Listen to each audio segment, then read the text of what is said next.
freak out moments when you see the super high notes on the page? When there's so many ledger lines above the staff, you just freak out like, what the heck? In this video, I'm gonna be talking about how to overcome high note freak out. I will give you tips on how to find high notes on the violin and how to play them with great tone.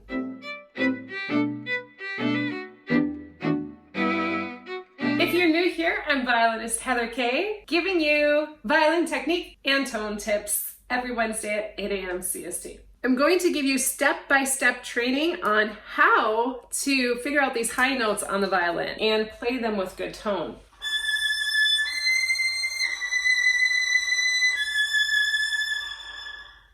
The first thing is you want to know the names of the notes.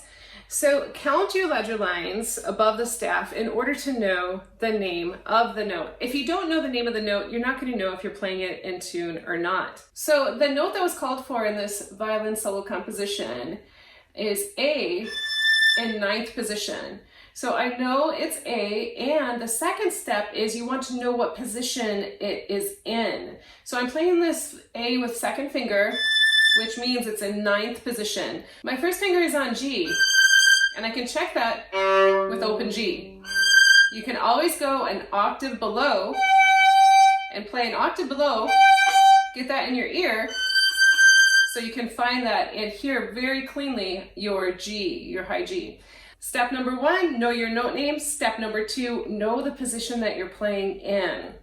Then as far as tone, we don't want to use a really wide vibrato while we're playing up here.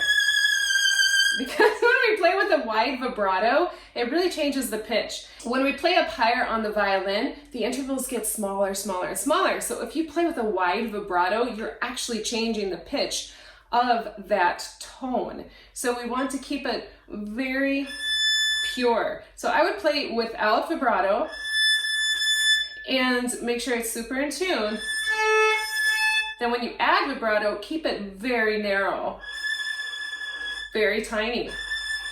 It doesn't need to be big by any means. And while you're playing up here, you also want to make sure you're comfortable. So you're going to have your elbow underneath the violin. Really bring it under. And you can see my thumb, this is 9th position that I'm playing in. My thumb is still hanging out, hooked onto the violin. And I have a pretty wide stretch here between my thumb and my index finger to help myself play in a higher position. When you play in these higher positions, you don't want to play in such a way that your palm is sitting on the shoulder of the violin, because it's going to make it really hard to reach those notes. You want to play as if you were playing in first position with your palm facing the fingerboard. So here's first, palm facing the fingerboard. I'm up at 9th, and the palm is still facing the fingerboard. I am able to have my thumb still hooked on with this wide stretch. If you have a really small hand and you feel like you have to bring your thumb under, go ahead and do so. But I would really encourage you to develop the stretch between the index finger and the thumb. So what we need to do with the bow in order to play with good tone in the upper stratosphere is to play close to the bridge, because the string length has shortened. When we play in first position, the string is really long. When we get up into 9th position, the string is really short. If I hang out here, it's gonna crack and not have a good tone. So you do need to bring your bow closer to the bridge. It's very important to play with straight bows. If you play with a crooked bow close to the bridge, again, horrible screechy tone. Really nice and straight. You also wanna make sure you have rosin on your hair of your bow. That you can get that to really sing. You also don't want to have tons of weight because it'll screech as well. So it has to be a nice balanced weight, sustained, but not too much. If it's too light, it's also not going to sound. So you want to experiment with your weight, how much weight that you're playing with in order to produce a good tone.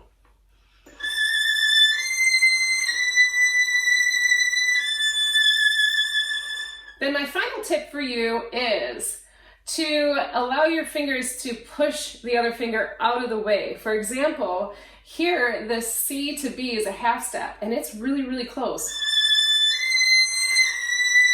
I actually have to lift up my 4th finger and put my 3rd finger right next to it in order to have that be in tune. So don't be afraid to have one finger push the other out of the way because the intervals are so very close up here.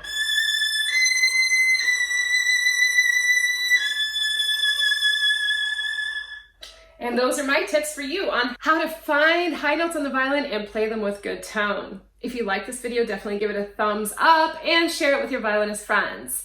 If you are ready to study positions with me, enroll in my Position Mastery Academy, where you learn 7 positions in 8 weeks, all materials included, all books included, and you can find the link to my Position Mastery Academy in the description below. I'll see you there. Ciao.